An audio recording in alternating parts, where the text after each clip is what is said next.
തിരഞ്ഞെടുപ്പിന്റെ ആരവങ്ങൾക്കിടയിൽ കഴിഞ്ഞ ദിവസം കോഴിക്കോട് ബീച്ചിൽ നിന്നും ഞങ്ങൾ പകർത്തിയ ദൃശ്യങ്ങളാണിത്.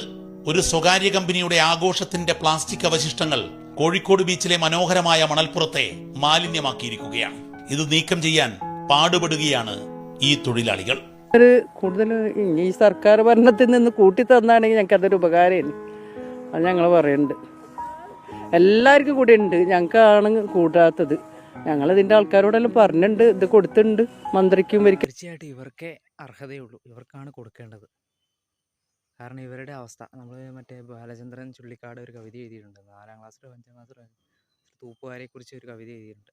അതിനേക്കാളും അതുപോലെ തന്നെയാണ് തമിഴ്നാട്ടിൽ നമ്മുടെ രജനീകാന്തിൻ്റെ ഫേമസ് പാട്ടായ ദേവുട എന്ന് പറഞ്ഞ തൊഴിലുകളെ കുറിച്ച്. അതിനകത്ത് സാക്കടയ്ക്കുള്ളൂ, അതായത് സെപ്റ്റി ടാങ്കിൽ പോയി ക്ലീൻ ചെയ്യുന്നവർക്ക് 4 ദിവസം ലീവ് എടുത്താൽ നാറിപ്പോകൂരെന്നൊക്കെ പറഞ്ഞു. അതുപോലെ തന്നെയാണ് ഇവരൊക്കെ ഒരു 5-6 മാസം പണിക്കില്ലായിരുന്നെങ്കിൽ നമ്മുടെ നാട് ഇത്രയും വൃത്തിയായിട്ട് കിടക്കില്ല. കാരണം ഇവർക്കാണ് ഇമ്പോർട്ടൻറ്റും ബഹുമാനം.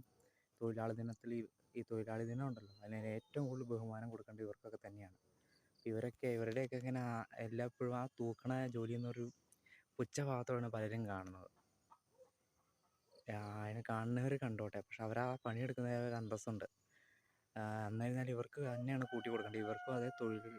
ഇപ്പോൾ പ്ലാസ്റ്റിക് കുറക്കുന്ന ഹരിതകർമ്മസേനയ്ക്കും ഒരുപാട് ആൾക്കാരുണ്ട്, ഇങ്ങനെ ക്ലീൻ ചെയ്യുന്ന ഒരുപാട് ആൾക്കാരുണ്ട്. അവർക്ക് വെയിലത്ത് നിന്ന് കഷ്ടപ്പെടുകയാണ്. അവർ നഗരം വൃത്തിയാക്കാൻ വേണ്ടി രാപ്പകലില്ലാതെ അവരുടെ ഒരു കുടുംബത്തിനും വേണ്ടിയും അവർക്ക് എന്തെങ്കിലും ഒരു സന്തോഷത്തിനൊക്കെ വേണ്ടി ദൈവത്തെ ഓർത്ത് ഏതൊക്കെ ഉത്തരവാദിത്തപ്പെട്ട അധികാരികൾ അവർക്ക് എന്തെങ്കിലുമൊക്കെ ഒരു സഹായങ്ങളും ബോണസുകളും ഒക്കെ തീർച്ചയായിട്ടും മറ്റ് സർക്കാർ ഉദ്യോഗസ്ഥർ കൊടുക്കുന്ന പോലെ കൊടുക്കണം.